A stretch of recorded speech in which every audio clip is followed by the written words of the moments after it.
Guys, welcome back. And it's about what, a week since the election. And I guess I want to ask, what have we learned in the week since the election, since a few days since Joe Biden's been officially declared the winner? What have we learned? And let's start with Sean because it should be interesting. What have you learned this week after the election? What have I learned? I have learned that the grip that Donald Trump has over the Republican Party does not appear to be loosening at all. And that, well, one, the guy is all talk, right? So all of this talk about he's not conceding and he's not going to leave office, he's just throwing smoke. Like he's going to leave and he's just going to bitch about it the whole way, right? So he's just going to bitch and complain and claim that he was robbed and all this stuff. And the Republican establishment is still so scared of him because 70 million Republicans, because I don't really think there are that many independents who went out and voted for Donald Trump. 70 million Republicans went out and voted for him, 8 days ago. So he is still the dominant force in the party. And so all these Republicans who think that he's an idiot and damaging the state of our democracy by claiming fraud and making all these baseless accusations and bringing one frivolous lawsuit that keeps getting smacked down by a judge after another in state after state after state. It's stupid. They're not going to say that because all of them either have political ambitions to replace Trump in 2024 and they need those voters to like them. And he's more popular than all of them. They're worried about their own seats in whatever election they're going to have to face in 2022 or 2024. And again, they still need all of his voters to like them, so they're not really going to say anything. Or there's a select few of them who've actually drank the Donald Trump Kool-Aid, like Matt Gaetz in Florida, who's a Trumper, and he's just going to say, and whatever Trump, he's going to echo Trump and just basically put that line out there. But yeah, Trump has a really firm hold over this party, and it's probably not going away. There are rumors that Trump's going to start his own PAC. He's going to start his own TV network, or I think one of the more interesting rumors I heard is that he was going to do a tele-rally subscription service for his supporters to pay $6 or $10 a month and attend virtual rallies with Donald Trump. Hey, Trump University virtual, huh? Yeah, he's just not. The thing he enjoys about politics is not actually politics. It's the attention, right? Yeah. It's the relevance. He likes being able to have a rally and attract 20,000 people to come to a rally and just hang on his every word and treat him as though he's actually a serious person with serious thoughts to say on anything when he's not. He loves that. He's addicted to that. And if he can keep doing it without the hassle of actually having to run the country, I think he'd be perfectly happy. He just can't say that he lost. Yeah. Because the thing that a lot of those people like about him is that he never apologizes. He never backtracks. He never says that he's wrong. There's no introspection whatsoever. Donald Trump is about as phony tough as any person who's ever been in politics. Mm-hmm. And there are some people who eat that up because they don't seem to understand the difference between true toughness and bluster. And Donald Trump is all bluster. This dude doesn't even have the courage to fire someone face to face. He has to do it by fucking tweet. Yeah.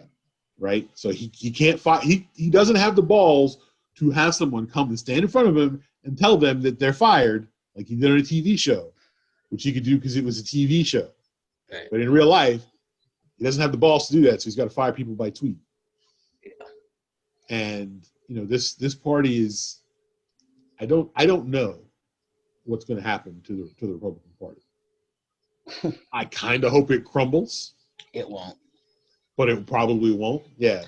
He's going to split the party. He'll fracture the party, but it's going to be intact because, as you stated, Trump is he's the hot quarterback. He's who the people like. They can't just get rid of him quietly. And if he's going to run in 2024, then that means they have to be fucking nice to him and massage his base to get votes for themselves because they don't want to be out of a job. They like having their own power. He won't So- be alive in 20. You don't know that pricks last forever. They really do. Okay, Yeah. pricks I last don't- forever. Okay, I I don't don't think believe He that for a not make fucking it till second. 1990. No, people like him the most out of shape. Who should have Between been. his health If you beat a motherfucker that and, lives to 100, and the okay? money he owes and the $500 million that he means owes the all Russians, nothing. That he means ain't all nothing. never ever That gonna don't make mean it nothing. to Those kind of mother, Everybody those is been- fuckers First last. of all, I just bro. want to They remind last. people. I just want to remind people. People Yes. said he would never fucking win. Just be very clear about that. So this idea, oh, he's gonna get sued, oh, he's gonna go to jail.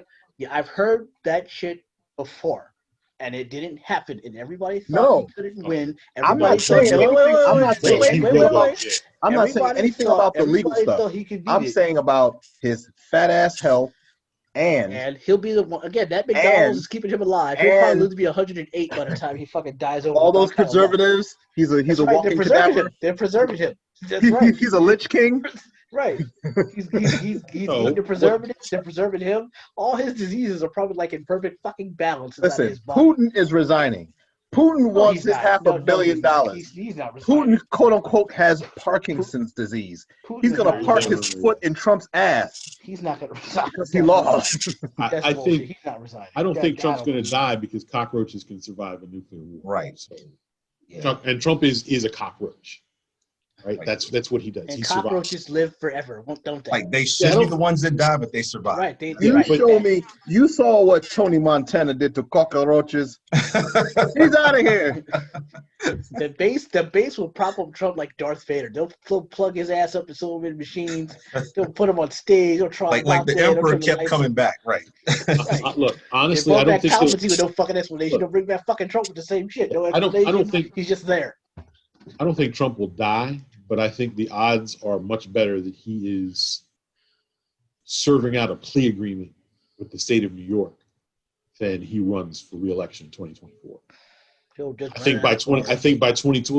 Look. Once he no longer has the protection of the federal government, if you don't think But the until he's Attorney actually General- prosecuted, he gets Secret Service protection for the rest of his life. that doesn't mean he can't be prosecuted, that just means the Secret When Service has agents that have to ever sit stopped outside his Putin? jail cell. When has that ever stopped Putin? Putin always gets his man. Putin is not resigning, and Trump's going to try Man, to run Putin's not 2024. resigning. I don't buy that. I don't buy that shit. I don't know about fucking that. buy I don't shit. know if Putin's not resigning because Putin has actually put in place laws that, one, insulate him from prosecution, Right. and two, make him senator for life. Exactly. If you're That's not what- resigning, Putin- why on earth are you putting, if you're going to retain your power, why are you going to put in laws that are going to make you senator for life? Okay, well, my point is Putin's never going away. Like he's still going to remain in power. He's not going Yeah. away. but It's he like will when he step switched down. before prime minister and president. He put Medvedev in charge. It was the same thing. Like he's still running the country from the prime minister. Yeah, but Right. his term that he was just elected to Shit, yeah. runs Yeah, is like- still like 2024 or 2026. He doesn't have to do any of this now Right. So Yeah. something's up. unless he's going to step down in the near future. Like this is something And he if would was never doing- telegraph that. Putin's a Right. person who would never Okay, telegraph so that. fine. I guess him and Trump are going to join the Space Force and go to Mars together. That would be fucking awesome. That's the So plan. Trump On will a Tesla try. rocket. Right. Trump's going to try and pardon himself and get out of any federal charges, which is fine. I don't know that they'll ever get him on any federal charges. They The won't. state of New York, on the other hand, is going to get his ass. I think Trump's going to leave the country. Yeah, I really believe everybody. it. I think there's too much That's faith in the fine city. because he of can't New run York for about president from Siberia or He Moscow. can't run until 2024 anyway. So I think. Right. I'm just saying he can't run for political office in America if he's not in America. Right. That's all I want. I want him gone. If he wants to, if he He's wants to gonna go leave Florida. the country and live under Putin's umbrella or whoever succeeds Putin in Russia, if he wants to live there with Edward Snowden, fine. They can hang out together. Okay. You know, Well- and Melania can divorce him now that she's got her prenup redone apparently, and Yeah. do whatever she's going to do. And She's find gonna some go- other she's gonna- terrible- she's gonna- find she's some other gonna go- terrible man to marry. She's gonna go on the Bachelorette. That's what's gonna happen for her. She's going on the Bachelorette. Well, okay. Yeah, Since Hannibal I didn't seems, watch that show. but Hannibal seems to disagree with us three.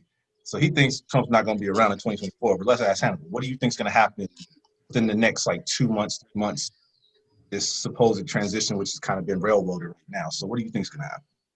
I personally think that more state capitals will be visited by this boogaloo right-wing cabal. I think there's going to be a lot in the conservative sphere. There'll be a lot of language to undermine the transition. That's already happened, yeah. Right, but I'm just saying that will increase, right? Yeah. I think that what he'll probably do when the transition happens is he'll probably leave before the whole ceremonial transfer happens. He's going to just roll out.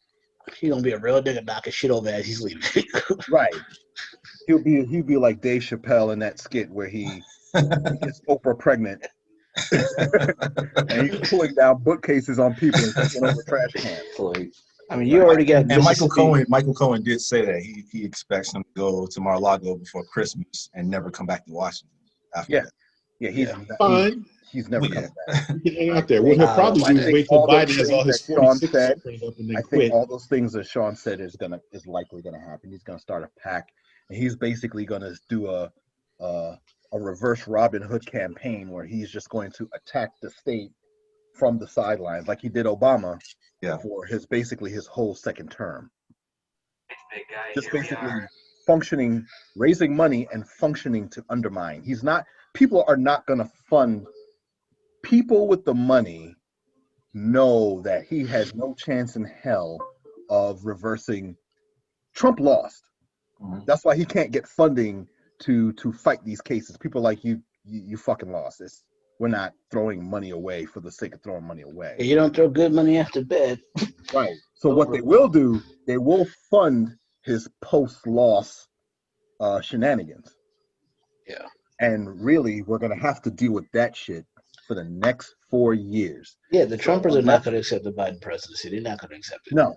So unless Biden can somehow find a way to solidify all the parts of this so-called Democratic umbrella, which likely won't happen, but it's already starting to fall apart. Right. Yeah, AOC is like, she already said she gonna quit. She ain't gonna quit. She's talking shit. She said, well, your girl said it, so. Well, no. Well, I mean, she already. No, she didn't say she was gonna quit. She said I'm thinking considering. It's 50-50. It sounds like quit to me, but okay. Yeah. No, because she's not gonna make the money she's making now bartending. Fuck that. Yeah, she's jockeying for more. Let her fucking quit. She's jockeying for a higher office at some point. Go quit. Be on OnlyFans. It'll be okay. And already, I read another article saying that she's gonna basically want to be in his cabinet. What she's Sanders and Elizabeth Warren are not in the cabinet. Right. Yeah, so them two ain't gonna be in there. And that's the only way, because then she's gonna be basically doing the same thing in the opposite direction of what Trump's doing. She's gonna talk shit and undermine his shit, saying how he's not addressing. Right, which is why she's not gonna be in the cabinet. Wasn't gonna be in the cabinet. She's not. I wouldn't. He's a fucking idiot. He needs to keep his enemies close, because without the progressives, they would have fucking lost this election. Yeah, so you think Biden would realistically be able to put a muzzle on her to shut the fuck up and toe the line for 4 years? Well, I think right now, because she shut the fuck up for the last 6 months. Well, Pelosi got that. Told the line. Yes, but I don't think she's going to do it now. I think unless she sees some change, she's going to give them a chance to see what they do before she goes out. But she's putting a warning shot out there. So she's going to say the wrong thing and freeze herself out. That's what's going to happen. Well, look, let's be real about this. You've got a lot of people on the progressive left firing back at these corporate blue dog. Yeah, these neo-lib. Then go form your own fucking party. Shit. God, sound like fucking pussies. Without the progressives, this party is trash. So do it and stop complaining and make your own party. Because I honestly, aren't you really a Republican? No. I honestly, flopping ass. I'm a libertarian. I honestly want to see. You're not even a part of any of these parties, then. Right, what the fuck are you talking about? So I have more right to say fuck y'all. So I'm just simply saying I want to see on the table who's more popular. Is it? I want to see it. No, I want to see the carnage, because I want to see, is it the progressive Democrats that are more popular, or is it the moderates? I want to see the party split. I want to see it split, and I want to see who votes for who. I want Let's to look see at it this because one. I'm tired of hearing the fucking progressives bitch and complain Okay. about Democratic money. So here And you all go. the their progressives value. didn't I want vote, to. I want then to your see it. I ass want to see would it be happen. having Trump and his fucking tie-dyed face I'm fine with that. I'm only worried about the money at the end of the boasting day. for I don't another care 4 about that. goddamn years. All It's right. All right. fine with that. Go ahead, So Sean. wait. Bring it back. So here's the answer to your question, right? So the Democrats lost seats in the House, and they lost seats in a number of swing districts.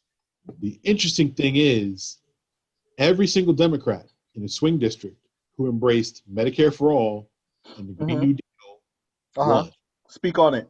The ones who didn't, Still not the that. ones who were just trying to be, Republican Republican-like. like, they Yeah. all lost. Those Louder are the for the seats people in the they back, lost. Sean. Still only 6. Sean, Abigail louder for people in the Spanberger. back. 6 for the blue Abigail tidal wave. For the Spanberger Six ignorant for the ass tidal niggas in the wave. back. Just Say it saying. again. All week.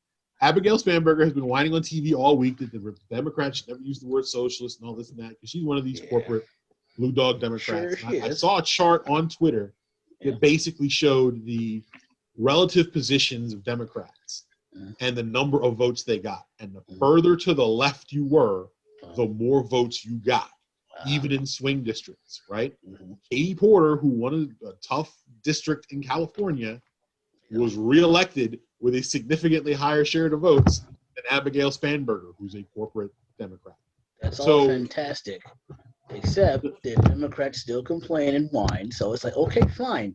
If you feel that you are getting fucked over by the DNC, this is how they feel. There's no arguing that. Yes. They feel they're not getting listened to. They feel that they're getting their shine. They feel that their ideas are not being more front and center, nationally speaking.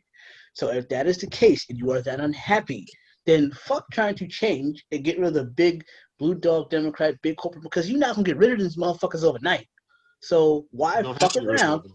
Why fuck around and just go your own party and have another party? I would love to see 5 or 6 fucking parties in this thing. Because third parties in America, based on our voting system, ain't shit. And that Never, thought they you'll wanted never amount to change. anything. They're You will never never- have. Yeah. until you change the voting system nationally, Mhm.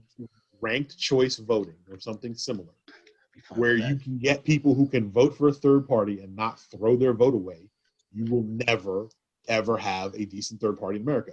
The voting system actively works against third parties. We started off with a bunch of different parties, and We we're did. down to 2. Why? That's fucked up. Because if you're in a third party and you vote third party, you have thrown your vote away. It doesn't count for shit. I'm all and fine with people ranked know choice voting. this. I want to see how this shakes out. Yeah, but it People know won't. It this. won't amount. It won't amount to anything. You just don't have the numbers. It never will. Nobody has ever mounted a third party campaign that's gotten more than what, 5%. It's a principal vote at best. It's okay. You vote your Right. principles, but It's what does it do? It I doesn't don't do like either one of these assholes, so Yeah. I'm not going to vote The last for them. time So that you know happened- you're throwing your vote away. The last time that happened was the Republican Party, where they basically got rid of the Whigs, and it was them Yes. and the Democrats. And that was done early enough where the parties were still a lot. There were Federalists, Anti-Federalists, Republicans. Well, the Not more Whigs, yeah, diverse. and that was early on in the country's formation. Yeah. But basically, after you had Republicans and Democrats, that was it. Yeah, once they solidified power, it was never going to be a third party candidate. Like the party philosophies have flipped. Yeah. over the And years. even after the Depression, after World War II in the 50s, there used to be even a broader coalition of quote unquote left-wing parties. There were the Communist Party, there was a Socialist Party. Yep. But all of those things got wiped out along with labor, the power of labor after the 50s. Exactly. And then we have Well, the two major parties started we had making deals. Austria, we had Milton Friedman and the Austrian economics that basically, corporatism used to involve one of the 5 pillars was supporting your community. Mhm. So they were willing to pay the taxes because a strong community means you have people to buy shit, which means everybody wins. But Milton Friedman was like, fuck that. The only responsibility that corporations have is to the shareholders. Which is true. This is what we have, but That this is- is what that we is have now: bullshit, by the stagnant way. wages for 45 years. A good corporation, in theory, is run on at least a tripod where you have At least. stakeholders in the company, the workers, the customers, and the shareholders. Yeah. This modern corporate is bullshit where you just worry about the shareholders and the stock price. Is why we have the system as fucked up as it is now. Ain't America great? Look, the people at least We'll at never rise least- to the people, you goddammit. look, at least 40 million people who voted for Donald Trump voted for Donald Trump because he was at least willing to give a voice to the fact that the system's fucking them over. He's not going to do anything about it, Oh no. but he's at least God, willing no. to pretend for them, right? And to at least say it out loud. Like, you guys are getting screwed over. China, Yeah. trade, like And all no of that one's stuff, going to all those change things. Right. But nobody on the left, because that's really more of a left talking point. Nobody on Which the they won't left. change it either, but okay. Well, again, Well, but when you say the problem with the left is that I don't want to use the word elitist. I don't but- think the left knows what it is. Well, hold on. Well, no, you're right. But I'm saying I don't want to use the word elitist, but I think the problem with the left is there's a level of, without me calling most of the right stupid, but there's a thing on the left where there's a level of intelligence in the way they talk to people, in a way where they cannot formulate what their policy is when it comes to certain aspects. The left, And the is left it doesn't do a nuanced? good job at that. no, they don't. The right is very good at making a very simple, phrase or like 8-second sound bite that summarizes what the problem is, even though they have no intention of doing anything about it. They never really do. And again, it's like people want to see that dolphin jump up, flip, and then they can clap. That's all it is. They don't care about substance. It sounds right. And that's always been the right and left communication, that the right's very good at doing that. Left, for some The reason, never left does connects a with voters. horrible job Yeah. making their message simple and easy to understand. They assume everybody's done the goddamn reading. Well, this is America. We don't do that. Exactly. Wrong country. And that's, again, we are the left 30-second intellectual video response. clip country. That's who we are. Yeah, what the left expects a certain, they We're give the ADD nation. Right. That's who we are. So you got to keep it short, the simple, left and gives the fucking American sweet. public too much credit, and the fact that the American public is not as smart as you hope they. No, they're not. We're the nation of C students. That's who the fuck we are. But the Democrats swear Johnny's still getting a fucking B+ or A-, and that vote has sailed. People don't read. People don't pay attention. The other problem the left has is the left is very quick to look down their noses at people. Well, that's the elitist aspect. And judge them. And nobody wants to be judged. Nobody wants to vote for a sanctimonious prick. Yeah. Right? Like, if you look at two candidates and you look at what they're talking about in terms of economics, and neither one of them is talking about making changes that are going to make your life better, like materially better, but one of them is also judging you, you're going to vote for the one who's not judging you. That's what you're going to do. You're going to vote for you're going to vote, hey, I'm going to get these economic policies either way. I might as well get them without all the sanctimony. Right. So, I mean, just imagine you go to a speech, you don't know much about politics, and you got one person on stage, and they're talking about, we're going to help raise wages, and we're going to help get you cover sick time. But you're like, well, how does this affect me? What's my employer going to do? Am I going to get let go because of increased costs? But then you have one guy who's totally financially not on your side, but you know what he's talking about that you grasp? Lower taxes. And the other side is not doing that. I mean, Because, I guess. but all you heard was, I don't know what the fuck they're talking about, but this guy's going to lower my taxes even though it's only going to be 2%. Look, people I understand increased wages. People understand more time off. Look, Medicare for all is enormously popular in this country. What's the cost going to be? Listen, look, everybody talks about the cost of shit when it's not the fucking. I always talk about the cost of shit. So for But me, most of the it's average not- American, it's not the goddamn American military. doesn't know the cost of anything. They just hear that and they, oh, I'm worried about the national debt, but nobody knows. Nobody's I worried do. about the national debt. Well, you're the exception. Yeah. Most people don't worry about the national Yeah, debt. but they you're don't. but Why you're would in now? finance. You understand that, but the average person, that's the problem. The average person doesn't understand how the global economy works. They don't understand how the national debt works. They don't understand how interest and banks borrow from each other. They have no clue. And most of those red state voters that are voting for Trump love to speak about American freedom and all this. They really don't even understand democracy, as you can tell this week. It's like, so you're giving them way too much credit.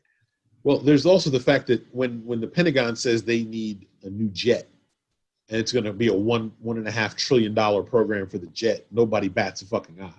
Right. And you mentioned Medicare for all, and all of a sudden it's, how are you going to pay for that? Yeah. The same way you paid for that goddamn jet. Or if you want to give $40 billion to this country or that country, nation build here, or prop up this leader or whatever, you're fine with it. Which still a fraction of the cost you can spend on some of the other domestic programs. Yeah, which is why you need somebody that's just going to go in there with the math just once. Like, look, we can afford this, we can't afford that. Everybody's getting cut.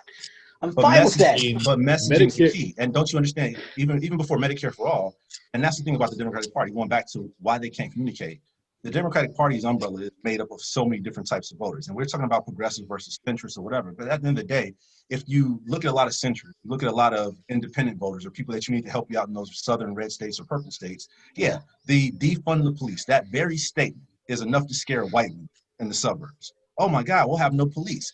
Regardless of what it means in depth, it's a bad slogan. And I agree with a lot of It politicians is. who said that. It's a very bad slogan. Defund the police, Yeah. make people think there are no cops, crime running rampant, and that's the visual that they get. Yeah. Instead, all you could have said was, we need to reallocate some of the funding to put it in better programs for police and fix some of these things. Like if you say it a different way, I don't know how. That's a No, you long can't. ass Just, slogan. I mean, they No, just could have said I'll tell you change. They could have exactly said how change you the say it. police. Or how do you say Change it? the police would have been better. Change the police would have been better, Change but the I'll tell you how you Fuck the police is better than that. Well, I'll tell you how you phrase that to not scare suburban white people, right? What you do is you say, let's not put it all on the police's shoulders, right? Let's not make the cop be the psychiatrist and the social worker and da-da-da-da-da. Let's just let cops be cops. That's too many words. You've lost the audience already. Let cops be cops is your slogan. Let cops be Let cops. cops be cops. Let's But stop that- asking cops. that to takes be it a all- lot of But that's different meanings in ambiguous a lot of because now you're areas. going to piss people off. Let You're going cops to be piss the other cops. progressive In the hood, side off. And they're saying let cops cops be are being cops. cops and they're killing people. Well, no. Cops The be problem cops. we have with cops is we send cops for fucking everything. It doesn't matter what it is. You call the cops. Hey, there's a homeless guy over here talking to himself. Let's call the cops.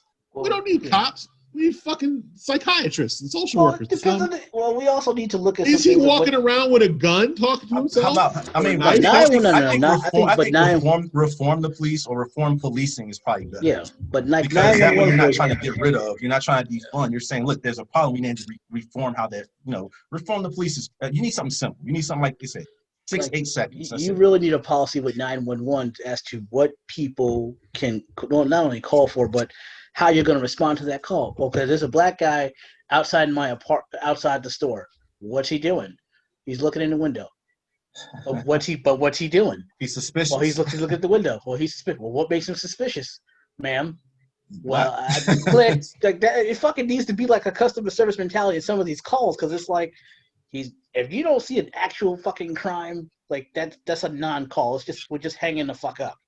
Like it has to be that black and white until people realize that you only call this number for emergencies and serious shit because you think your neighbor might not live in that house, even though you haven't spoken to them, and the house did have a for sale sign and now it's sold. Is not a reason to fucking call us. So you're saying we need an 811.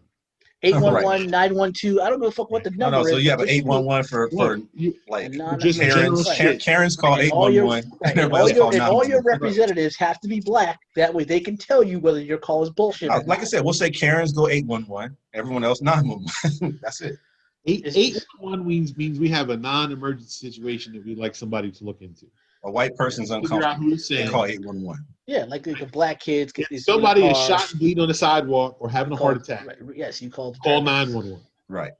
Right. Non-emergency call 811. There you go. Right.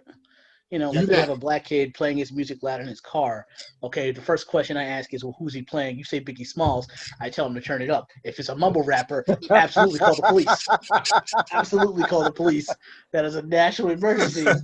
He's committing a felony. That's how you have to. That's how you have to do. That's how you got to handle that. The police have to be restructured. I think New York City, I think today or yesterday, announced that they were going to now send like rescue teams out to people when it's like a mental health issue instead of the fucking cops.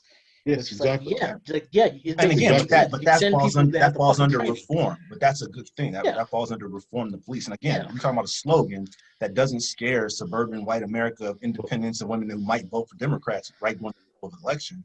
I get why people are mad. I mean, hell, black, I understand. But I also know, politically speaking, certain words scare people. Unlike, Democrats are not like Republicans. Republicans don't care. If you're Donald Trump, you're the worst of the worst. Evangelicals don't care. They'll fall in line and show up to vote. We don't have that. Progressive, centrist, whatever. We can't depend on that. So what you got to do is make sure you don't piss off some of the voters you need. But you can't appease every side because you appease the centrist. You piss off the progressive. You appease the progressive, you piss off the centrist. Democrats have to walk a really fine line. And that's the problem. I think, again, slogans matter. Which is why I think having a party distinction and then being separate would work. But it doesn't work as a Yeah, third party, which we already discussed. So you still have to put them under that one party of the Democratic label. I'm fine with ranked choice voting if it got us there, because I like to see the different factions break out, because you get a clear picture of what group thinks what, and I think you get better policies at the end of the line of that. You could have 4 or 5 different variations of quote unquote Republican and like 8 versions of Democrat, but what those all are, different people get elected, different people win, you get more diversity of ideas, therefore you get not better necessarily, policies. because people vote in Senate and congressional elections. Most of the time they just pick the name they know or the person they're more familiar with versus So once again, we're left with you know, stupid people. Well, I mean, again, people don't know. People don't research their vote. They show up for the presidential election because the president's on the ticket. And again, people like Mitch McConnell, who half the state doesn't really like him anyway, but hey, I know him, I've seen him, I know what he does, so I'm gonna vote for him anyway. Well, no, Kentucky, so. Mitch McConnell wins because no Republican would dare run against him in Kentucky. Well, yeah, but I mean, you could, and again, Republicans stay in line, so they won't vote a Democrat no matter who the candidate. But Kentucky, in Kentucky, the Democratic name is mud. Like the Democratic brand is terrible in most of this country. Like a lot of the people, there's a lot of folks who say, well, I can't believe you voted for Donald Trump. If you live in Tennessee or Kentucky or Arkansas, you just don't vote Democrat. No matter who the Republican candidate is. It doesn't matter. You just look at the R and the D. You used to vote Democrat locally. Huh? You used to vote Democrat locally and vote Republican nationally. Yeah. Well, some states like that. Until the 2000s. Yeah, now it's like no Republican. Their shirts the Republicans are wearing saying, I'd rather be Russian than a Democrat. Right. Yeah. Like that's how bad. So the part of the reason that is though is because both parties are guilty of this, but it seems to affect the Democrats more.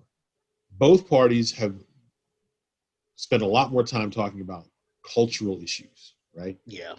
God, I wish I would stop. And Democrats, it hurts Democrats more because Democrats are the judgy ones about social issues. Mm-hmm. Like you have all these woke people on the left judging, like AOC is guilty of this now. She's talking about keeping a list of all the people in the Trump administration, trying to cancel them all after it's over. I'm like, that's not going to make Democrats popular.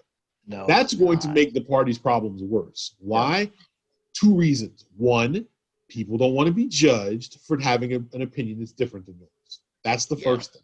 Yeah. Right? You can't cancel folks because they disagree with you. You just can't. And 2, because it doesn't address the issues that they have. They generally don't give a fuck. Right. Yeah. How are you going to make me make more money at my job? I mean, look at the ballot initiatives. Florida approved a $15 minimum wage. Right. And California rejected an affirmative action initiative. Again. Based on critical race theory. Right. Again. Right? Again. Right? And California is the most progressive state in the country. So they're like, nah, homie, this goes too far. And 3 of the 5 states that had marijuana initiatives on the ballot all passed, and they were 3 of the 5 were red states that passed overwhelmingly. Because they understand. Yeah. They're like, look, marijuana is not the same drug. They just don't want to be judged. Right. So if you're a like even Blue Dog Democrats like Abigail Spanberger, they are fine with the social issues and judging people, and you must be this and you must be that, and having these sort of social litmus tests, social policy litmus tests for Democrats. Yeah. But really, y'all need to shut the fuck up about that shit and start talking about economics, working class economics. Yeah. If you start talking about working class economics, those things that actually people like, you start talking about Medicare for all, that's very popular. Even amongst Republicans, it's very popular. Because you just tell people, look, I can see the commercial in my head right now, right? You got to be a Democrat. If you're going to push Medicare for all, you got to make commercials like a Republican makes a commercial, right? You got to make that emotional appeal.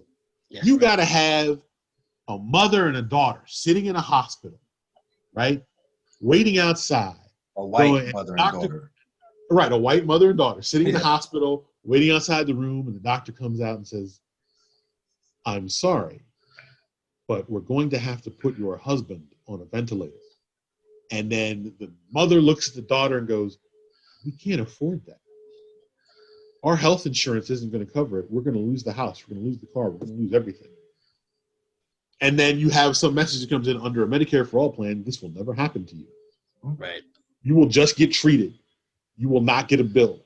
Yeah. Right. You know, have Medicare for All. You run another commercial. It shows a person running a small business going, hey, I want to hire you. And cool. What about health insurance? Oh, we have Medicare for All. We don't need to worry about health insurance. It's all taken care of. Yeah. Right? You have a big corporation guy comes in and says, congratulations, everybody. Medicare for All has passed. Everybody's getting a 5% raise this year because we don't have to have a 10% increase in your health insurance premiums. And then also you need a commercial to counter what the right's going to send about how much it costs. Show the cost that we spend. A commercial that shows the cost we spend on frivolous stuff that we don't really use or need, or other countries and show what we spend. No, and then you're going to have to deal with the other commercial about covering illegals. You're going to have a counterbalance to that one because that's going to come up. But the legal issue is, look, you cover everybody. Listen, don't worry about illegals pay more taxes than Trump, Warren Buffett. That doesn't mean so this is America. This is America. Nobody cares about facts. I would prefer those assholes getting it because they actually put in money to pay for the system that they would have access to. Facts has no place in American politics, and you know that. Well, then there's that, but that's my point. All you have to do to appease those folks who are pissed off about the potential of illegal immigrants getting free health care is you tie it to everybody's social security number. That'd be fine. Right. Done. Yeah. Done. That's fine. When you go to the hospital to get treatment, they put in your social security number and bam, there it is. Oh, you're a legal worker here in the United States. You have a social security number. Boom. That works. And if you don't have a social security number, you got an EIN or whatever your alien, whatever your we just build your home country. That would be a nice system for everybody. Yeah. Mexico's going to pay for that too, right? Yeah, I hate to be the one to tell you this, but when Americans seek treatment in countries that have universal health care, they don't bill that back to the U.S. Well, that's them. We're us. Well, we're American. We do it differently. You know, the ass backwards the way we want. Fuck it. We're just gonna take half of Mexico as payment. Fuck it. We're gonna call it South Bronx. It will be fine. But you do it that way, so that it lands with people and they understand exactly what that means, right? You don't stand there and have a 3-minute policy discussion about the merits. Right. That goes over the voters' head, like most voters. Yeah. Like they're just gonna. But if you tell them, hey, if you get sick, you can go to the doctor. There's actually a commercial. There's a commercial that does what you just said. It's like a lady who's like a server at a diner or something that comes over with her kid coughing, doesn't get a prescription. They show how much it's going to cost, and the dude tells her, "Oh, check this, whatever this company's out," and it shows how much it would cost if she had that company. Her copay would go down to like $5 versus like the $600 of the cost of the prescription.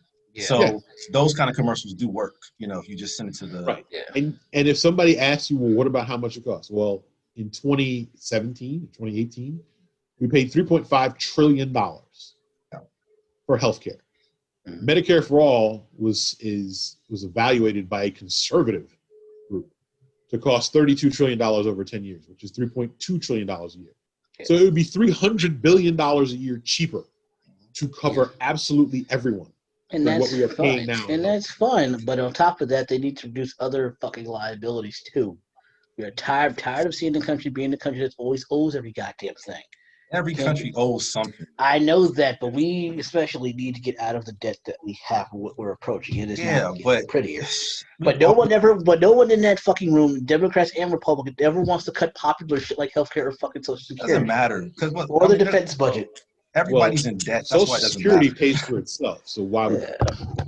Still Social Security is statutorily prohibited from still a liability running in a deficit. Right. Yeah, but it's still a liability. It's paid for. But I mean, in all fairness, so I think you financial gurus are so caught up in just that aspect of policy and politics that you don't see how to move forward on other plans. You just want to cut. Cutting is not the way to fix everything. Because you're going to spend. But you're going to spend. I understand we have to spend. That doesn't mean we keep running ourselves into this fucking red. But the problem is that compared to who? Everybody's in fucking debt to everybody. I'm not worried about everybody's fuck else. No, but it's not going to come crashing down the way you think, because the entire world's going to crash or it's not. Yeah, for the moment, not going to be just the U.S. is what I'm saying. For the moment, yes. Raise taxes. Yeah. Oh, Lord. Yeah, good luck selling that one politically.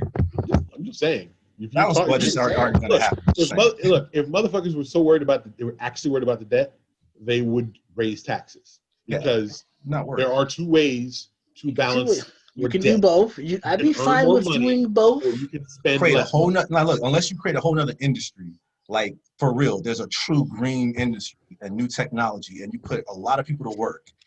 Unless you do that, there's no way to balance this budget because we're not gonna have the kind of growth that's necessary to do that. And that, by the way, is how you sell the Green New Deal. Right. Then I thought that's how I thought Obama should have sold it the first time. Of course, Congress wasn't going to move on it with the Senate, but that's how you should have sold it to get the people behind him for that. That would have created a lot of jobs. What you do with these programs, right, is, and this is the way that Republicans get shit done. They don't pass the program and then try and convince people it's a good thing. Because that almost never works. There are people now, they passed Obamacare. There are people now who are on Obamacare who are benefiting from the provisions of the Obamacare law who still hate Obamacare. They don't even know the difference. Because they don't understand, right? Yeah. What you do is you start a campaign to build support for the program you want to pass until you have people, even in red states, saying, hey, what about this thing over here that I keep seeing on TV? What about this Green New Deal where they're promising to build all these factories in towns like mine, to build windmill parts and solar panels and all this other stuff, right? We're going to open up labs and like bring all these people in. You say, hey, look, what we're going to do in the Green New Deal legislation is make sure that the infrastructure for building all of this stuff put into smaller, more rural communities and states to help replace the manufacturing jobs that were lost when we did NAFTA. Right? We're going to bring all that stuff. We're going to basically mandate that all this Green New Deal shit has to be built in America. Can't ship the jobs overseas. Right? Can't ship the research overseas. It's all got to be done here. And it's going to create 4 million jobs, 5 million jobs, 6 million jobs, however many million jobs it's going to create. And you tell them, hey, you people in Akron, Ohio, we're going to build a plant in Akron, right? Wherever you happen to be, whatever these small manufacturing towns are where the town basically collapsed, manufacturing left town, you go, look, what we're going to do is, part of the Green New Deal is we're going to bring the manufacturing back to your town. We're going to revitalize your town with renewable energy production, right? You're going to produce energy, you're going to produce the items that are used to create this energy, you're going to produce the spare parts that are used to replace everything. It's all going to be you. It's all going to be American made. It's going to be deployed in America. It's going to bring tens of millions of jobs to your towns and states. And you push that. Don't push the fucking climate change part of it. Right. Because climate change is this nebulous thing that most people can't really wrap their head around. But jobs people get. People need tangible stuff. Right. Push the tangible aspects of it. Because people who push this stuff always talk about it in sort of like the altruistic, we need to save the planet. And like, yeah, we need to do all that stuff. That's the reason why we need to do it. But that's not how you sell people. No. You sell people on the practical things. Like what's in it for them in the moment. Better. That's what people want to know. Like, I get it. The world. We'll save the world in the long term, but most people don't care about 100 years from now. So today I need a paycheck. I need this. I need that. Right. So how will this benefit me? And if you sell it, like you just said, Sean, you sell it that way, jobs. A situation where people who lost factory jobs for other things can do these kind of factory jobs here in America. Right. And don't reward companies for shipping out tasks overseas. Make it back, build in America, no matter the cost. Even with the tax benefits the companies get for staying here. Why not? It makes the most sense. Obama could have, and again, like I said, Obama had a mandate come in for some green technology during the recession. But again, because Republicans weren't budging on that, he put all this stake into healthcare. They never could get anything done, but that would have created a hell of a lot of jobs in the industry back then. Exactly. Would have been amazing by now, but you know. Right. So yeah, that's the way you do it. You phrase these things and you couch them in terms that people understand and that they can immediately see the direct benefit to them. Yeah. And then they'll get behind it. If you started flooding the airwaves in the Rust Belt with commercials talking about all the manufacturing jobs that the Green New Deal would bring to the Rust Belt, those people would be on the phone tomorrow to their Republican representatives in Congress talking about, you need to vote for this. You need to vote for this, or I ain't voting for you. Right. And you got, and you can't deliver. If you can't deliver this to the people. Right. If you can't deliver this to us, we will find somebody who will deliver it for us. And as soon as these politicians start to realize that their voters are going to be looking at them and what kind of action they've taken in terms of advancing this to bring these jobs to their communities, they'll change their tune. They're like, oh, well, shit, I guess I need to vote for the Green New Deal. In this, when you say this is like the worst thing that Obama did coming in, you're coming in a recession, came in where a lot of people were behind, had a lot of political capital, but he didn't go out to that coalition of people and say, hey, this is what we're going to do and this will benefit you. And at a time of a crisis, didn't use it. Something that Ronald Reagan did very good was tell Tupper and the rest of the Democrats, I'm going to go in your constituencies, I'm going to your communities, I'm going to campaign on this. Yep. And I'm going to get the people behind me. And they were afraid of that. I will come to your district and do this. Obama didn't do that in 2008, 2009, 2010 when he could have done so. And by 12, he lost his coalition of people, which is why the election was much more closer in 12. But he took a crisis and didn't really use it the best way possible, in my opinion. Yeah, so look, Democrats have some very good ideas and some ideas that would benefit people. The progressive ones at any rate. The corporate Democrats don't have any ideas. They don't. Because they're just don't know how to sell it. That's the problem. That's right. They're trying to appeal to people in the wrong way. Never appeal to anyone's altruism. Always appeal to people's self-interest.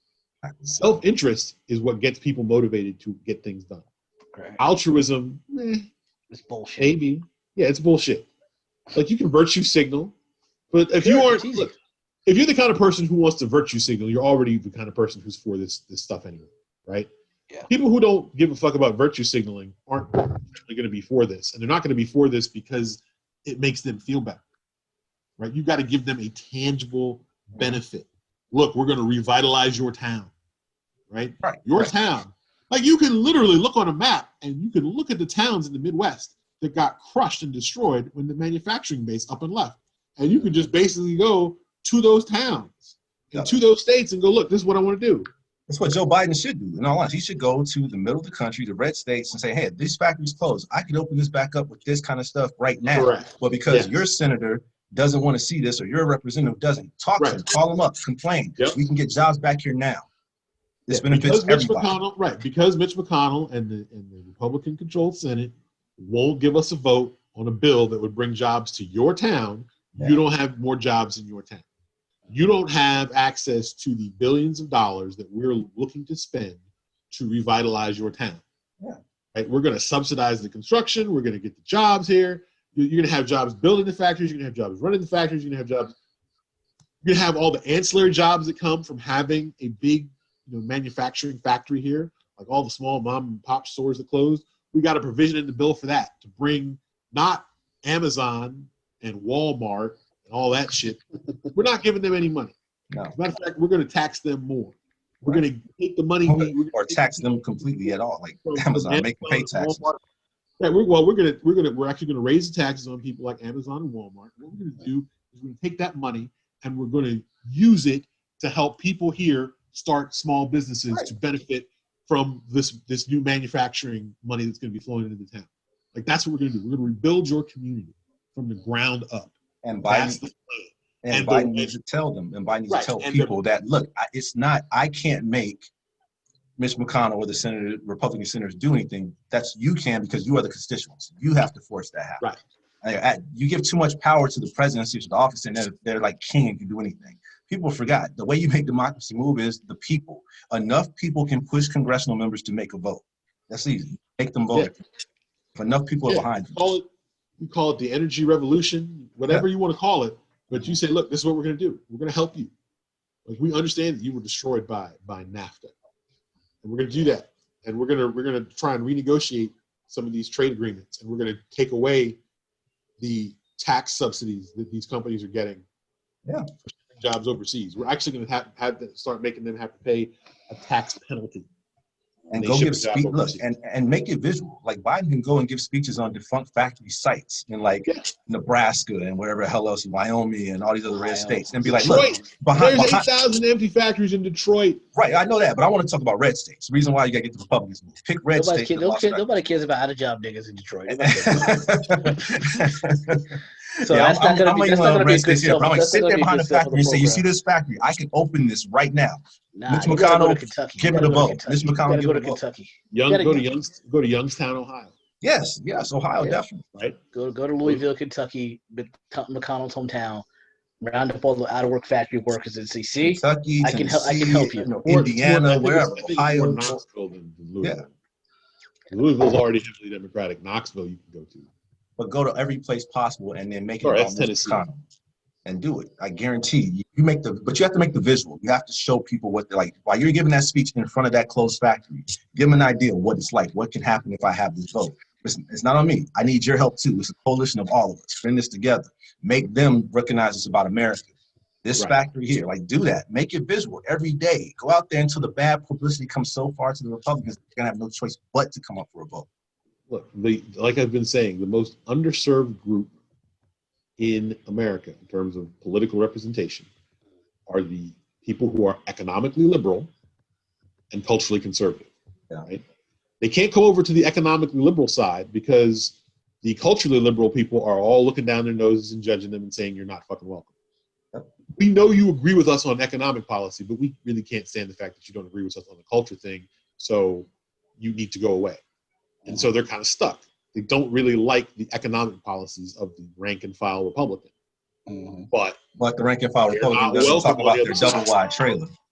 Right, but they're not welcome on the other side. Yeah. So stop spending so much time talking about the culture things and start talking about the ways you're going to make people's life better. The fact that you also want to, hey, yeah, we're gonna have, we're gonna be pro-choice and we're gonna not put kids in cages and all that other stuff. Yeah, that's gonna come along with it. That's fine. We're not gonna make you feel bad for disagreeing with us on any of those issues. We can all agree that everybody is going to be. Here's the bigger problem that actually comes from only focusing on cultural issues. When people are hurting economically, they are a hell of a lot less likely to be magnanimous on social issues. Oh yeah, they don't care. They don't care. About that. Right.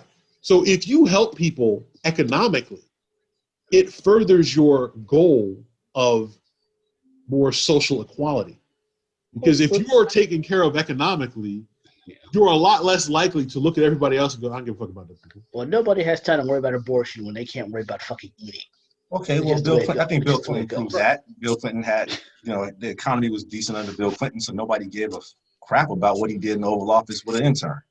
Right, well, exactly. No, I would go back. I know. I'm just saying. I was just looking at it, but I mean, I would say go back. If you go back and look at the social changes that happened in the '60s, that was coming off of the most prosperous decade in American history, which was the '50s. Yeah. Right. We had the lowest levels of income inequality. The average person was prospering very well, and so that Serbia was growing from the baby boom. Right. And that gave energy to social black movements because you had a bunch of people who were perfectly fine economically. Yeah, the GI Bill helped. Well, again, when you don't have to worry about money, then your focus becomes other things. It's just the way it goes. But remember, people, but the cultural aspect is still really like Sean's saying. It's always about how am I eating, how am I sleeping, what do I have tomorrow. Like most people can deal with some cultural differences as long as everyone's okay. If they're not suffering, they're looking at I can't pay rent or a mortgage or I can't get to the grocery store. Then cultural is not going to be a big deal, and that's the problem. You're right. Democrats are always about cultural aspects or a more cerebral look at. I don't believe that. 2016, the economy all but recovered. Well, it's the two economies. You're talking about stock market versus regular people. No, it didn't recover. Hold on.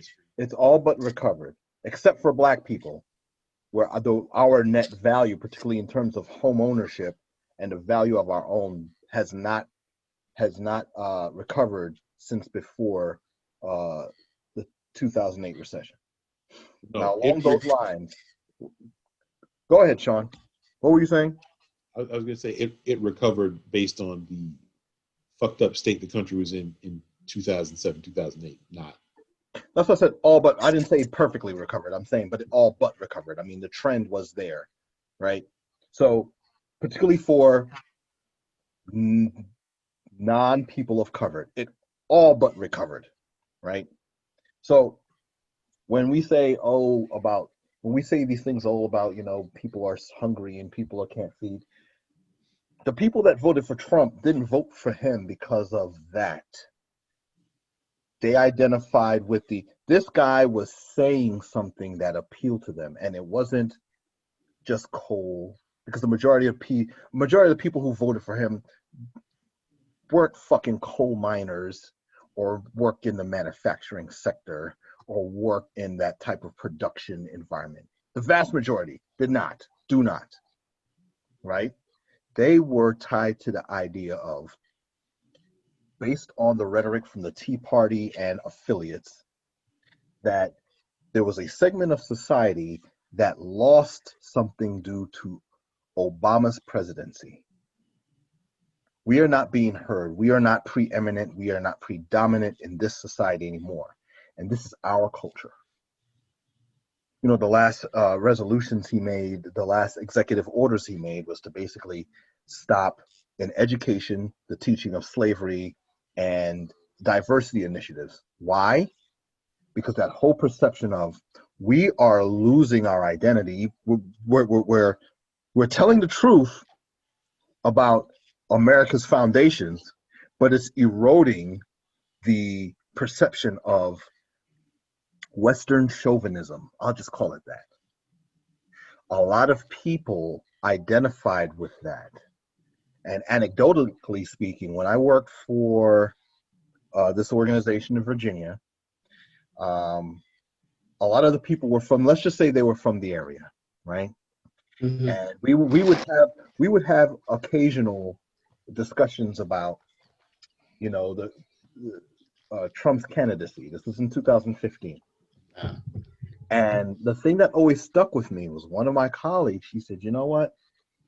I agree with you that, you know, everybody should, you know, have, you know, no one should be hungry. No one should X, Y, and Z. All the social issues, right? Because they're generally good people, right?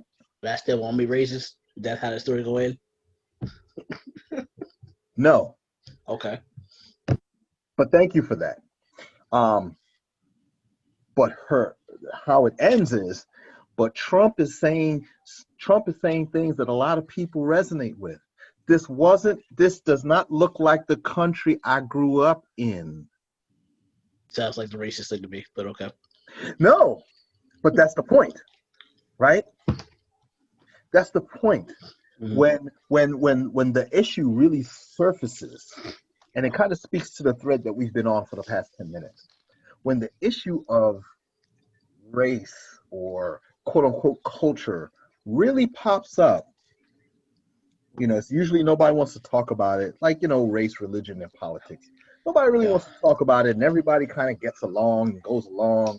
You're at the Wawa, people open the door, the big redneck with a Confederate flag on his car, open the door for you and say good morning. But when it comes to their place in society, you are not equal to them. If you are equal to them, then there is a problem. So equal to them, this is not the America that they were raised in. So what they're saying, so it sounds like that whole statement that this is not the America I grew up in is, I am comfortable with the racism and the other isms that exist, and I want them to stay. Correct. And and for the last 8 years under that Kenyan, he's changing that. America is looking different. We have different priorities. These Vietnamese and these Thai and all these goddamn Nigerians, Jamaicans, Chanks, all of them are coming, and they're changing the fabric of our society. And not only that, they want to have rights. Well, yeah, but when you say that sounds like the same argument they've been making since 1619 about, you know, more people coming. I mean, they were happy when we did the work for free and didn't complain and were just quiet. They were happy then. They liked that. I mean, and they had the same arguments against Italians, Irish. But that's that 38%. That's never going to change. You know, that's a different sect. That's the part driven by, like you said, that Kenyan was running the country, and that scared the hell out of them. And so they couldn't handle that. But then there's another sect of those Trump supporters that aren't so much about that necessarily. They're more about economics. That was all. I mean, you know. Not enough, because because they're all latching on to that ideology. Back then, when Rush Limbaugh and Mark Levin were screaming that mantra, the conservative echo chamber. Yeah. This is not the country, just like they're all screaming right the now. words. Yeah, this that isn't America I media- recognize. This isn't the country. Yeah. Right. Like right now, the echo chamber is saying the media doesn't determine the election of the outcome of the election. They didn't. We know that. I mean, right? yeah, but the stupid people But don't. the It's the problem with media America. doesn't They don't determine understand. And they're all saying that. They're all, you could see it in posts. You heard it from one of our former guests. I heard it today in Buffalo Wild Wings. It's everywhere. It's in real life. Buffalo Wild Wings. That's a place of peace and enjoyment. They got ruined Exactly. there too. Oh man. Exactly. Oh Lord, you should have shot him. Well, Could've thrown some habanero sauce on Maryland it. that I might could have. Standing my ground. Standing my ground. God damn it. But you see my point, right? It's a superordinate issue of identity politics because everything conservatives. I'm not even gonna limit it to Republicans because some Republicans are just more liberal and wouldn't necessarily call themselves conservative per se, or they're conservative on maybe one issue. Yeah. Like some of the fiscal conservatives, but socially they're pretty flexible. Yeah. Right. So I will say to conservatives, and that's people who are generally conservative across the board. Yeah. Right. This issue of identity is superordinate to everything else. And you saw how this whole party aligned because of the electorate, the populace aligned to this message. Trump went through 16 seasoned, reasonable candidates. 16. He rolled right through them. Yeah. Rolled right through them. You know why? Because his message, this is not the country that they grew up in. Well, soon they'll be dead. So we'll all be lucky. But they're having kids. And, there's going to be less still white teaching people. those same values. That's the There's problem. going to be less But and less that white level people of racism is as learned. we They're go going to teach it. It's generational. So time and time. It's still going to be less, though. I mean, the Yeah. country is not getting whiter. It's It's getting experience. browner. It's experience too. Remember, some of those people don't interact with people of color on a regular basis. Again, which is why we go back to my national prison plan. We just take all those states I mentioned, even New York City, just corral them there. They'll be fine. Let them hurt themselves. I don't care. We can even gamble on it, which also helps pay off the national debt. I'm just saying. So, escape from New York plans notwithstanding, it's important to note the duality of Trump's message in 2016, right? Because Trump was talking about two things. One was absolutely this sort of nativist, this is not the country I grew up in bullshit, which energized a significant portion of his base. Who have been wanting someone to give them permission to be as openly hateful as they wanted to be. And he gave it to them, and they fucking love him for it. Right? That is a significant portion of his base. But the other thing he was talking about in 2016 that he was not talking about in 2020 was this sort of populist economic message, which got a whole swath of other people. They got a bunch of people who voted for Barack Obama twice to vote for Donald Trump, right? And if you voted for Obama twice, I don't know that you suddenly become racist enough to vote for Trump on the racism stuff. Yeah. Right? Like I don't see how that, I can't square that circle.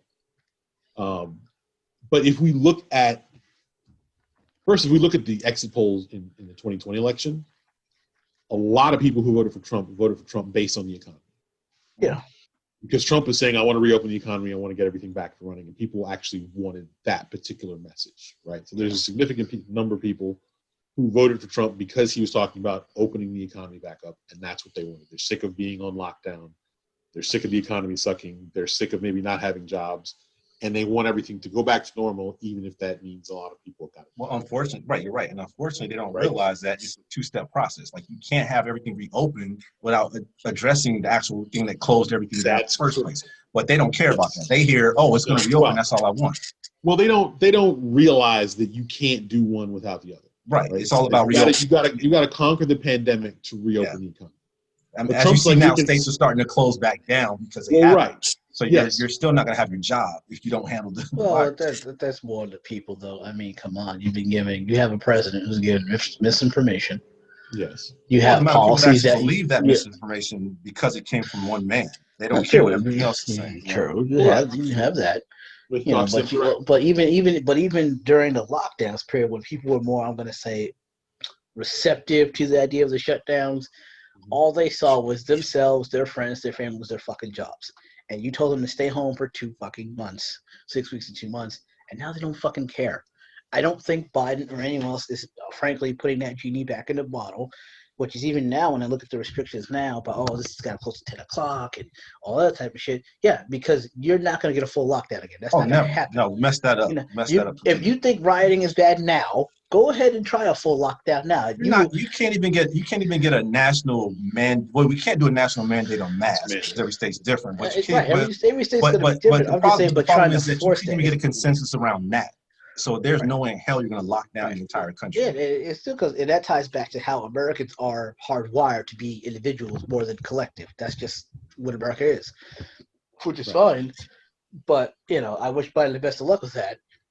But from an economic standpoint, they're just looking at fuck that. They had months. They fucking lied. The information's conflicting. It's always fucking changing. And meanwhile, my hours are cut and I'm losing money every week. Or I can't open my fucking business. People don't fucking care. They're tired. They want it to be over. If grandma has to die, so be it. I think they're at that point. Nobody likes to admit that, but I think that's at the point they're at. It's all about money. It comes back to money. Yeah, it's money like ain't right, then if everything else. she's Fuck 86 everything years else. old, she was gonna die anyway. That's where we at. Fuck it. So That's where we're at. So you had a bunch of people who voted for Trump this time who voted for him for economic reasons. Like if you look at the exit polls, for people whose number one issue was COVID, they all voted for all voted for Biden. It's like 80 to 83 to 17. Yeah. And if you look at people whose number one issue was the economy, they all voted for Trump by a similar margin. So they're all worried about the economy. Yeah. So, but if you look at 2016, most people, like we had recovered from the bottom of 2008. Yeah. But the underlying economic fundamentals of the country had not improved. No. Income inequality was worse than ever. Wages were still stagnant. People were still clinging to trying to live a middle-class lifestyle on 2 incomes and a mountain of debt. Yeah. Like all of those things were still issues. None of that changed during the presidency of Barack Obama, right? And it tracks all the way back to when Reagan cut taxes from 70% to 28%, or whatever he did, and we started this income inequality ball rolling, and it's just kept rolling and rolling and rolling.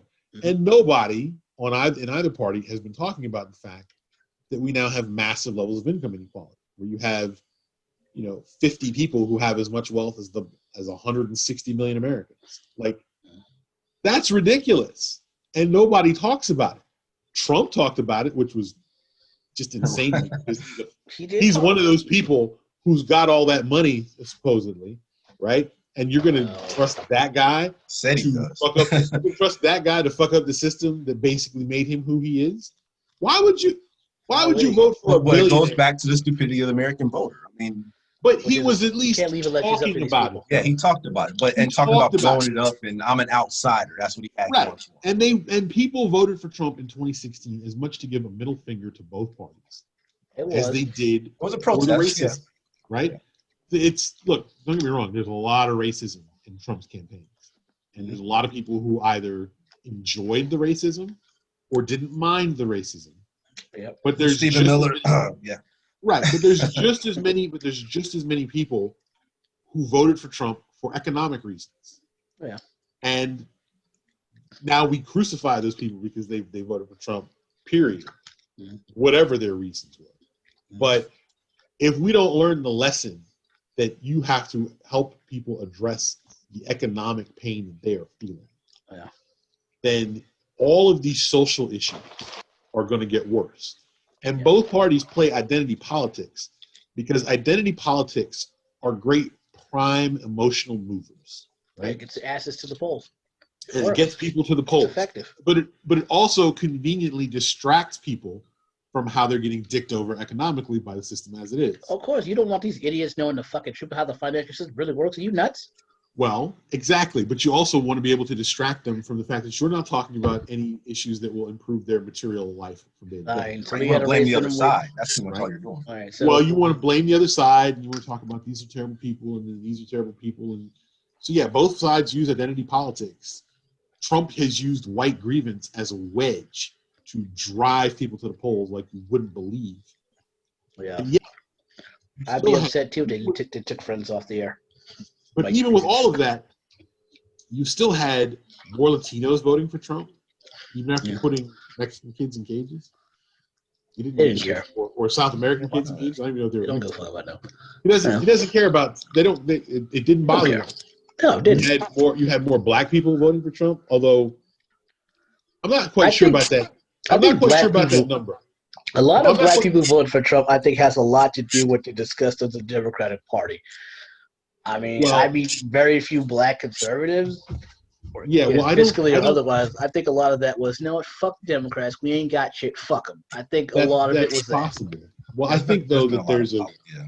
Well, I think that there's a sampling error in a lot of those exit polls of black people voting for Trump.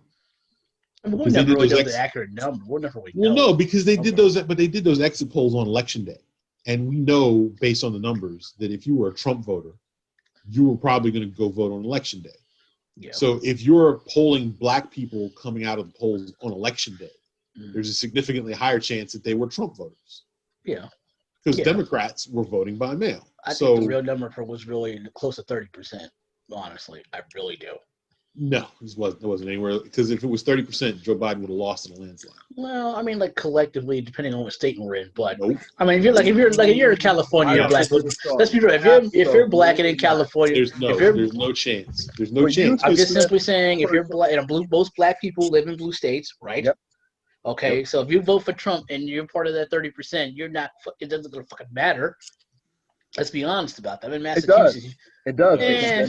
Then Pennsylvania and Georgia. Well, were I the count flip. those more as purple, but I mean like true blue states, like let's say New York, let's say Jersey. I mean, there's no way. California. There's no way. Realistically, I don't go. Realistically, it's like, yeah, okay, you vote for Trump. I don't think that number is as high as the 17 and 13% that I've seen. I think it's half that. Because you're not capturing all the black people who voted by mail. Yeah. Or who voted early. Like you're just not The capturing numbers. The numbers don't make sense on that. It doesn't add up. Right. Like look at Detroit. Look at all the mail-in ballots in Detroit. That was like 92% Biden vote in Detroit, and there's a bunch of black people voting by mail.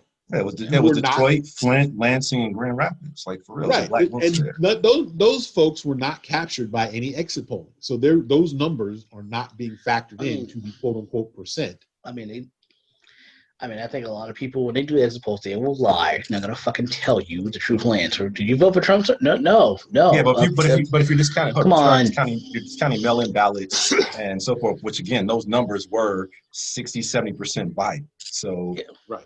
you gotta look at the numbers of votes, and like I said, if that was that high as you say it was, and most likely some of those areas Biden would not have. Again, I'm just taking the. I mean, I'm not like I said. I'm taking out what I could call purple states, but like New York, California, is it really going to matter? I think still think Yeah, but I overall don't majority. think you It's not gonna- find that. Yeah, I don't Even if you average the percentage of, and we know that black women would vote a hell of a lot more. There's a lot more black women voting than black men. But Yeah. let's say it was 50-50. Yeah, You okay. take the 9% that voted for Trump and the 18% of black men that voted Yeah. for Trump. You Yeah. divide that in half, you're still at 12.5%. And I think that's probably more accurate. Yes. Somewhere between 8 and like 14%. I really think it's closer to like 11 or 12. And that's about, over the course of time, that's about right. Over the last 40 years, that's about right. That's on average, that's how many black people vote Republican. Yeah. That- I that's wouldn't argue against it. I'm just saying, if you're black in California, no way in hell Trump's gonna win California. What the fuck does it matter? Right. You sound like Trump. You sound like Trump did when he came out. It would take a 16. fucking When he miracle. talked about the unemployment rate, it was like at 4.7. He goes, "Yeah, I heard it was 25%." He with no bearing of fact. He just threw a number out there. I'm just Yeah. saying. I was I'm just laughing simply on saying you. it I doesn't was laughing matter on in you. some in a lot of I states. It got to doesn't laugh matter. off you. Okay, I'm done. Well, for the last thing I want to talk about, and I think this is the most important thing here, and this is what's happening, I guess, now with journalists and other people doing Zoom meetings. They all decide. They all decide to. I think we're all aware of Jeffrey Tobin. Here what he did on this parent Zoom meeting he had. He decided it was the perfect time to whip it out and play with it in the middle of. For real? He actually respite it? Oh shit! Oh yes, and he's now been fired by the New Yorker because of this. Initially, he was suspended pending investigation. Again, I don't know why he decided that. I'm on the Zoom call, and I guess my camera's on. So hey, watch me have a party over here, and he did. So Wow. He actually, He really I did haven't that read the shit. story. Did he actually know that he was on camera when he did that? I Watch believe. me have a party over here. Yeah, I mean, I don't know. I didn't see the video, but apparently he was enjoying it. I mean, there's been a number. Like I think he thought heard his of a number camera of- was off. I mean, he was aware he was in a Zoom meeting because he Right. was in it, but I think he thought his camera might have been off. But regardless, I don't understand that yeah. logic. I mean, goes first of on all, look at him. mind. Look at his picture. He looked like a guy that beats off on camera. First, of all. He looks like look at his face. He looks like he beats off on camera.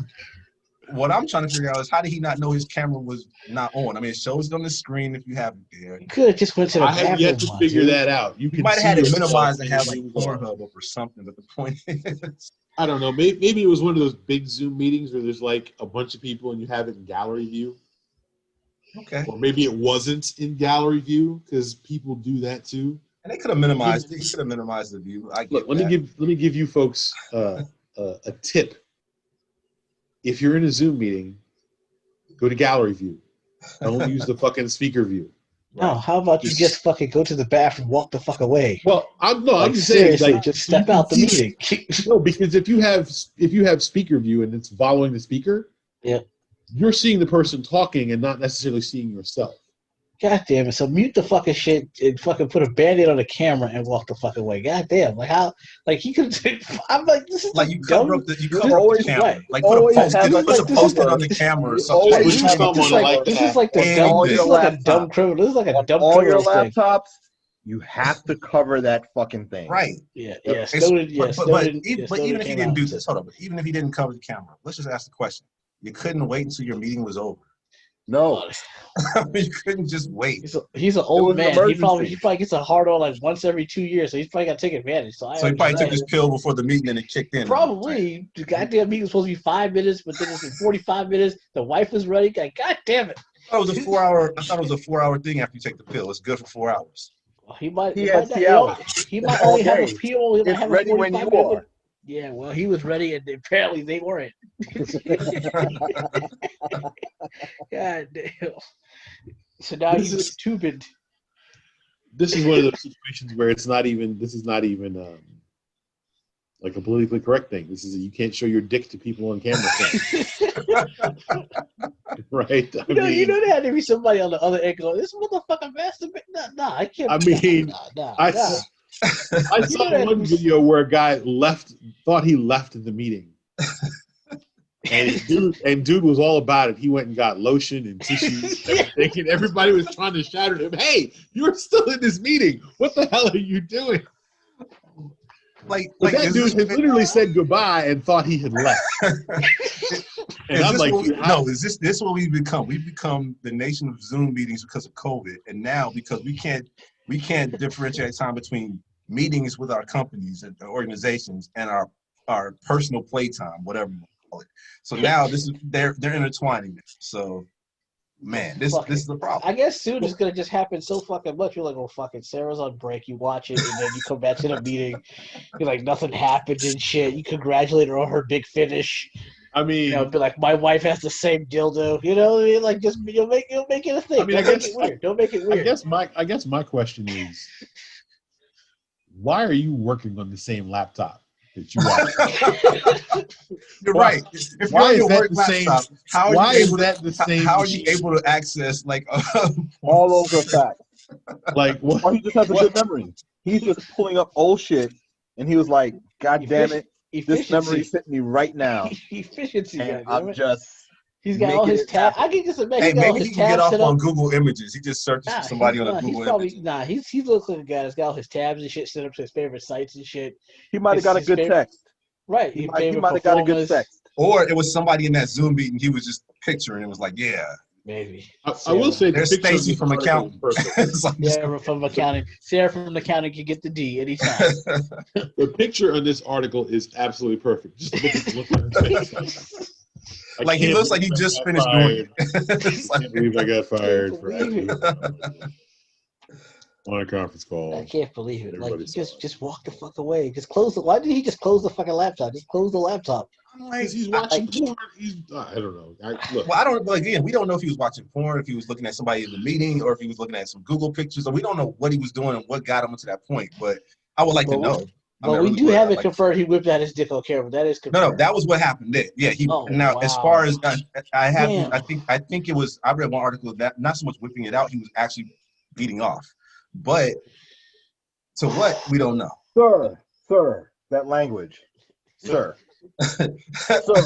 He was treating his body like an amusement park ride, I guess. That is a golden butt cake right there for doing that shit on TV.